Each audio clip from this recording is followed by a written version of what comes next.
आजच्या एपिसोडमध्ये इथे आता अर्णव मामांना म्हणत असतो की मामा कशी वाटली आयडिया. तेव्हा मामा म्हणत असतात की अर्णव, तुझी आयडिया तर सरप्राईज देण्याची खूपच जास्त उत्तम आहे. ईश्वरीच्या भाषेत म्हणायचं तर बढिया बढिया आयडिया आहे तुझी. तेव्हा इथे लावण्य म्हणत असते, जीजू खरंच तुमचा प्लॅन सक्सेसफुल झाला. तेव्हा राकेश म्हणतो, हेच हेच करायचंय तुला लावण्या. अर्णव बरोबर तुला चांगले संबंध ठेवायचे आहेत. किती आणि काही झालं तरी सुद्धा त्याला सॉरी म्हणायचं आणि पुन्हा त्याच्या जवळ जाण्याचा प्रयत्न करायचा. त्यानंतर मामा म्हणत असतात की अर्णव, अरे ईश्वरीला सरप्राईज द्यायचंय तुला, मग सरप्राईज सुद्धा तिला आवडेल असंच हवं ना. त्यामुळे तू अजिबात काळजी करू नको. कशी तयारी करायची आहे ना ती बरोबर केली जाईल. तुला जिथे हवंय तिथे तू तिच्यासाठी टेबल बुक कर. त्यानंतर प्रेक्षकांनो, इथे राकेश म्हणत असतो, लावण्या किती आणि काही झालं ना तरी तुझे प्रयत्न थांबायला नको आणि अर्णवच्या मनामध्ये तू व्यवस्थितरित्या तुझी जागा निर्माण कर. त्याच्याबरोबर परत मैत्री कर आणि तुझ्याकडून चूक झाली पण तुझा चांगुलपणा सोडू नकोस.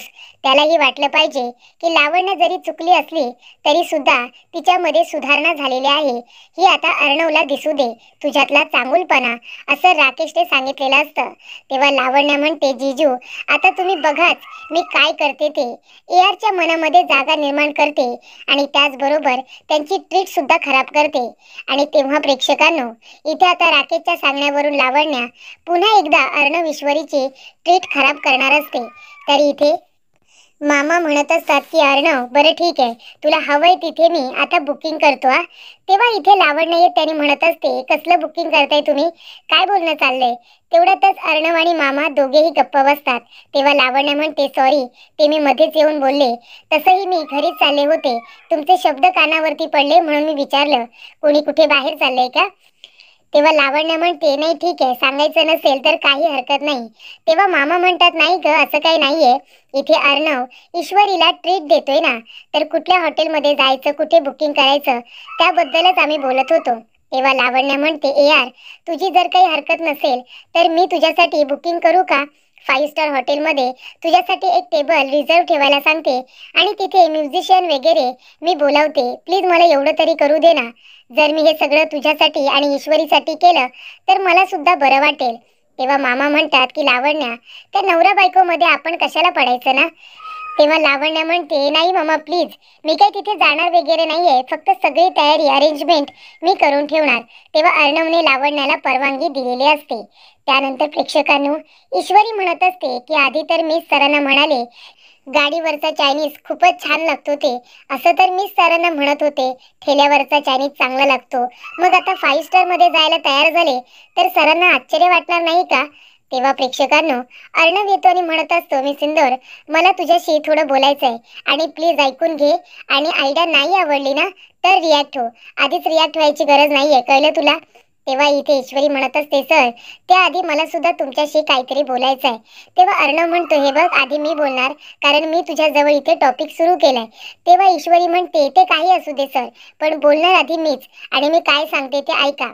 तेव्हा इथे ईश्वरी म्हणते, सर मी तुमच्या बरोबर आहे ना 5 स्टार मध्ये यायला तयार आहे. 5 स्टार मध्ये जाऊन आपण चायनीज खाऊया, मी तुमच्या बरोबर यायला तयार आहे.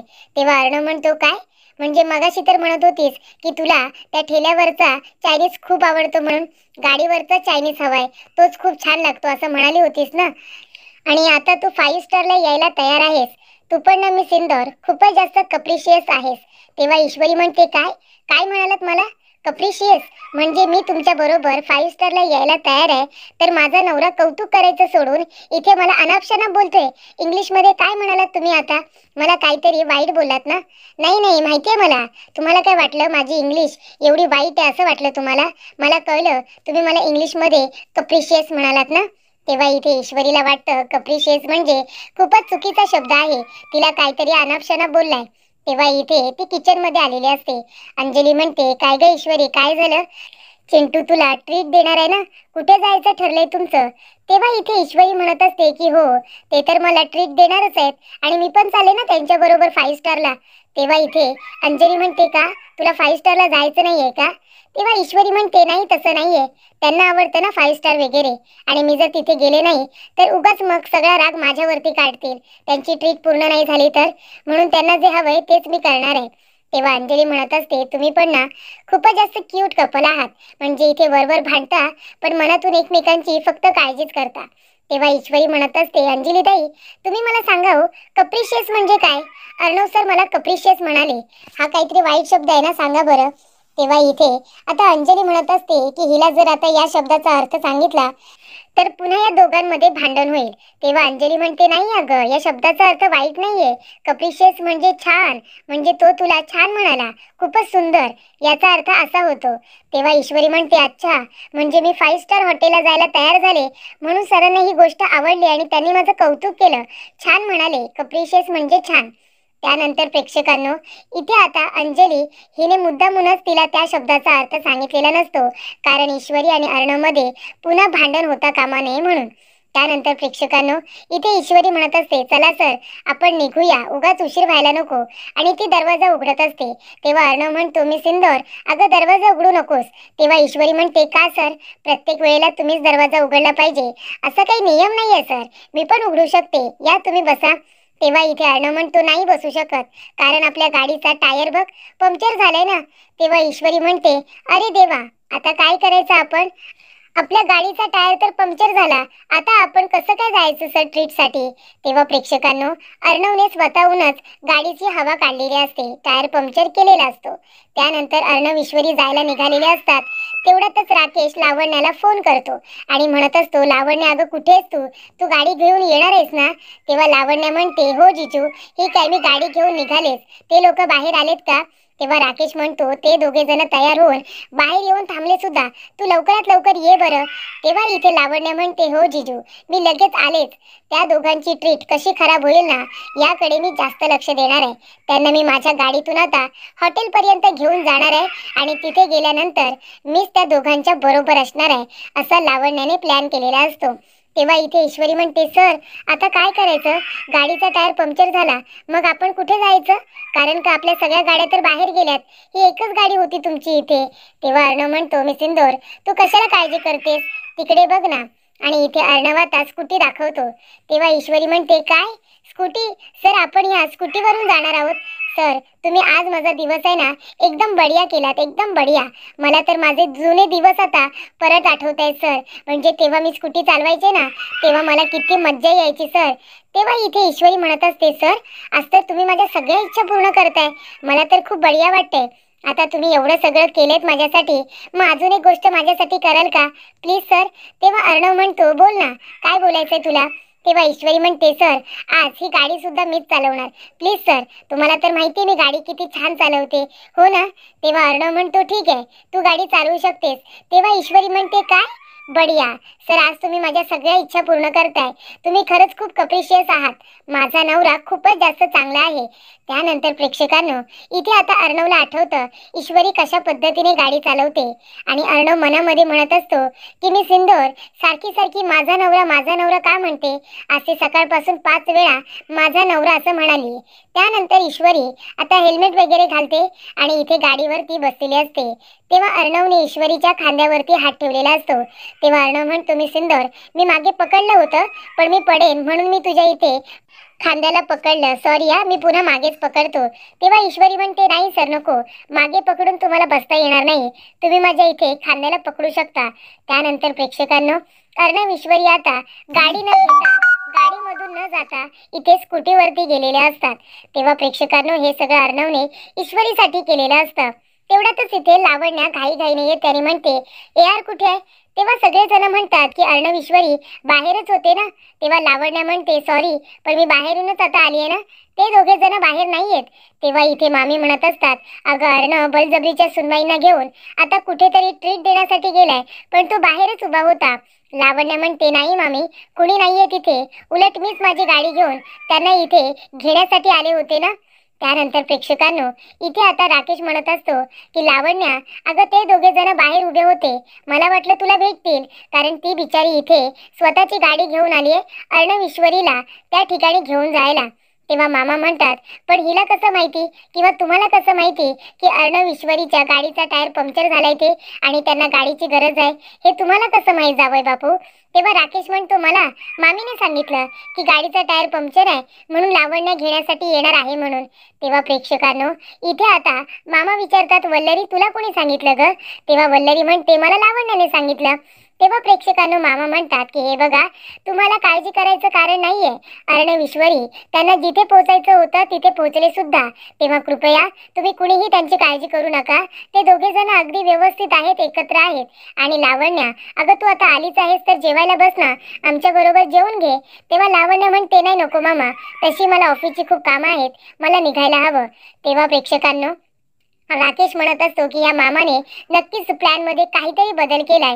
हा मामा नाही, शकुनी मामा आहे, शकुनी मामा. ते दोघे जण आता 5 स्टार हॉटेलला न जाता दुसरीकडेच कुठेतरी गेले असतील. तेव्हा प्रेक्षकांनो, इथे आता अर्णव म्हणतो की मी सिंदूर थांबव थांबव, इथेच थांबव. तेव्हा ईश्वरी म्हणते, काय झालं सर, अचानक इथे का थांबवायला सांगितलं? अरे देवा, आपल्या गाडीचा टायर पंक्चर झाला की काय? नाहीतर पेट्रोल नाही ना संपलं? सर, इथे पेट्रोल संपले की नाही ते का दिसत नाहीये? सर, तुम्हाला गाडीच्या बाबतीत ना काही माहितीच नाहीये, कारण तुम्हाला 2 व्हीलरचं कसं कळणार? तुम्ही 4 व्हीलर मध्ये बसणार आहे, तुम्हाला कसं कळणार या गाड्यांचं? आणि स्कूटी फक्त ही ठेवायची गरज नसते सर, तिची काळजी सुद्धा घ्यायची असते. गाड्यांबद्दल आपल्याला बरीचशी माहिती हवी असते सर. तेव्हा इथे अर्णव म्हणतो, मी सिंदूर तू जरा गप्प बसतील का? आणि आपण जिथे आलोय ना तिथे मोठी गाडी आणायची गरज नव्हती, कारण तिथे 2 व्हीलर सुद्धा येते, जरा तिकडे बघ. तेव्हा ईश्वरी म्हणते, सर हे काय केलं तुम्ही? अहो तुम्ही तर मला 5 स्टारला घेऊन जाणार होतात ना, मग तुम्ही इथे मला ठेल्यावरती चायनीज खायला घेऊन आलात. पण सर तुम्ही तर म्हणाला होतात की 5 स्टारला जायचं म्हणून. तेव्हा अर्णव म्हणतो, मी सिंदूर जरा तिकडे नाव वाचतेस का काय लिहिलंय ते? तेव्हा प्रेक्षकांनो, आता जी ठेल्याची गाडी असते ना त्याच्यावरती 5 स्टार चायनीज सेंटर असं लिहिलेलं असतं. आणि त्यामुळे प्रेक्षकांनो, इथे ईश्वरी आता जोर जोरात हसायला लागते. ती म्हणते, अच्छा म्हणजे तुम्ही या 5 स्टार बद्दल बोलत होता का? म्हणजे आपण ठेल्यावरतीच इथे चायनीज खाणार आहोत. सर काय सांगू तुम्हाला, ठेल्यावरच्या चायनीजला चव आहे ना खूपच जास्त छान असते सर. सर तुम्ही आज माझा किती विचार केलाय, सगळ्या गोष्टी माझ्या मनासारख्या केल्यात. खऱ्या अर्थाने तुम्ही मला ट्रीट दिले सर, माहितीये का तुम्हाला? सर खरंच तुम्ही खूपच जास्त कप्रिशियस आहात. माझा नवरा माझा किती विचार करतो हे या गोष्टीवरून सिद्ध झालं सर. तेव्हा अर्णव म्हणतो, बरं ठीक आहे तू चल, मी आलोच. तेव्हा इथे ईश्वरी आता ठेल्यावरती येऊन आनंदी झालेली असते. इथे गाडीवरचा चायनीज आणि त्याची चव अप्रतिम असते असं इथे ईश्वरीला वाटत असतं. तेव्हा ईश्वरी म्हणते, सर हे बघा, आता इथलं चायनीज तुम्ही खाऊनच बघा किती छान असतं ते. तेव्हा प्रेक्षकांनो, अर्णव म्हणत असतो की मी सिंदूर, अगं चेअरवरती बसताना बघायचं ना, चेअरला कचरा वगैरे नाहीये ना? तेव्हा ईश्वरी म्हणते, सर इतका विचार नाही करायचो, बसा बसा, बिंदास्त बसा. तेव्हा अर्णव म्हणतो, मी सिंदूर आता सांग, स्टार्टअप मध्ये काय खाणार आहेस तू? तेव्हा ईश्वरी म्हणते, सर आता येऊ द्या तर चायनीज, मी तर लगेच स्टार्ट होणार आहे. सगळ्यात आधी ना सर आपण एक काम करूया, आपण टाइमपास खाऊया. सेजवान चटणी बरोबर आपण टाइमपास खाऊया सर, मग तर चालेल ना? तेव्हा अर्णव म्हणतो, टाइमपास म्हणजे काय? ईश्वरी म्हणते, थांबा मी जाऊन ऑर्डर देते. आणि ईश्वरी म्हणते, दादा आम्हाला ना 2 टाइमपास पाहिजे. तेव्हा इथे आता टाइमपास दिला जातो. तेव्हा अर्णव म्हणतो, मी सिंदूर हा टाइमपास नाहीये, याला चाउमिन म्हणतात, चाउमिन. तेव्हा ईश्वरी म्हणते, जशी जागा असेल ना सर तसा पदार्थांना शब्द असतो. आता इथे चाउमिन कसं म्हणायचं, इथे याला टाइमपासच म्हणायचं. सर तुम्ही खाऊन बघा बरं. असा इकडे आता एक छान असा चाउमिन घ्यायचा आणि हवी तेवढी त्याला शेजवान चटणी लावायची आणि खायचं. बघा सर, टाइमपास खाऊन बघा, छान लागलं ना? तेव्हा इथे अर्णवला तिखट लागतं. तो म्हणतो, पाणी पाणी. ईश्वरी म्हणते, नाही सर पाणी नाही प्यायचं, पाणी पिऊन उगाच त्या टाइमपासला तुम्ही गाळबोट लावू नका सर. हे बघा, तिखटाला तिखटच मारतं. ओ दादा एक काम करा, 2 सूप द्या बरं, चायनीज सूप आणा. तेव्हा इथे आता सूप सुद्धा दिलेलं असतं. तेव्हा ईश्वरी म्हणते, सर आता हे गरमागरम सूप प्या बरं, म्हणजे तुम्हाला कसं बरं वाटेल. तिखटाला तिखटच मारतं. आता तुम्ही 2 मिनिटात प्रो व्हाल प्रो. तेव्हा तिथे बाजूला बसलेल्या काकी म्हणत असतात, काय पण ही बाई आहे, हिच्या नवऱ्याला इतकं तिखट लागते पण ती पाणी पिऊ देत नाहीये, नवऱ्याची काळजी नाहीये वाटतं तिला. तेव्हा इथे ईश्वरी म्हणते, ओ काकू, माझ्या नवऱ्याची मला खूप काळजी आहे आणि तुम्ही आमच्याकडे कशाला लक्ष देताय? तुमच्या समोर जे खायला दिले त्याच्याकडे लक्ष द्या ना. बघा, मला माझ्या नवऱ्याची किती काळजी आहे ते. त्यांना मी तिखट खाण्यामध्ये सुद्धा प्रो करते, म्हणजे कधी कुठे गेल्यानंतर तिखट लागलं तर त्यांना त्रास व्हायला नको म्हणून. माझ्या नवऱ्याची काळजी मला नाही तर काय तुम्हाला आहे? तेव्हा प्रेक्षकांनो, इथे आता ईश्वरी म्हणते की माझा नवरा मला इथे चायनीज खाण्यासाठी घेऊन आलाय, एवढं मोठं सरप्राईज दिले मला. माझ्या नवऱ्याची काळजी मला नसेल का? कारण माझा नवरा आहेच कप्रिशियस. तेव्हा अर्णव आपल्या मनात म्हणत असतो की मी सिंदूरला असं वाटतंय कप्रिशियस म्हणजे त्याचा अर्थ चांगला काहीतरी आहे, म्हणून ती सारखी सारखी मला कप्रिशियस म्हणते आणि माझं कौतुक करते. तेव्हा अर्णव म्हणत असतो, मी सिंदूर, तुला एक शब्द विचारू का? तू सारखी सारखी माझा नवरा असं का बोलतेस? म्हणजे तुला असं इनडायरेक्टली मला काही सांगायचं आहे का? म्हणजे तू माझा नवरा असं म्हणतेस म्हणून विचारलं. जे काही असेल मनामध्ये ते डिरेक्टली मला सांग ना, मनामध्ये असं ठेवू नकोस. काय झालं मी सिंदूर, तुला भीती वाटते का माझ्याजवळ बोलायला? त्यानंतर प्रेक्षकांना पुढील भागामध्ये इथे अर्णव म्हणत असतो, मी सिंदूर, हे बघ, जे काही मनामध्ये असेल ना ते मला सांगून टाक, मनात ठेवू नकोस. तू मला तसंही तुझा नवरा मानत नाही आणि आता सारखी माझा नवरा बोलतेस म्हणून विचारलं. तेव्हा इथे आता ईश्वरीला ठसका लागतो. तेव्हा अर्णव म्हणतो, पाणी नाही, सूप पी. कसं आहे ना मी सिंदूर, तिखटाला तिखटच मारतं असं तूच म्हणालीस ना, हे ग सूप पी बरं. तेव्हा अर्णव सुद्धा ईश्वरीला आपल्या हाताने सूप पाजतो. त्यानंतर प्रेक्षकांनो, इथे अंजली अर्णवला म्हणत असते की तिने दरवाजा उघडलेला असतो. तेव्हा ईश्वरी आणि अर्णव म्हणतात की हे काय, अजून तू जागी आहेस का ताई? तेव्हा अंजली म्हणते, हो रे, हे कामानिमित्त कुठेतरी बाहेर गेलेत ना, त्यांचीच वाट बघते, अजूनपर्यंत घरी आलेले नाहीयेत ते. तेव्हा इथे ईश्वरी आणि अर्णव यांना टेन्शन येतं. तेव्हा तू कशाला जागी राहिलीस असं विचारलं जातं. तेव्हा अंजली म्हणते, आता नवरा म्हणजे आपलं सर्वस्व असतं नाही का? नवरा म्हणजे सगळ्यात महत्त्वाचा व्यक्ती, मग आपण नाही त्याची काळजी घेणार तर कोण घेणार, बरोबर ना? तेव्हा ईश्वरी म्हणते, हो अगदी बरोबर. तेव्हा इथे अर्णव म्हणत असतो की ताई, अगं तू इतकं प्रेम करतेस त्या माणसावरती, पण तो तुझे इतकं प्रेम डिझर्व नाही करत असं अर्णव म्हणतो. तर इथे सकाळी अंजली आता घरामध्ये नसते.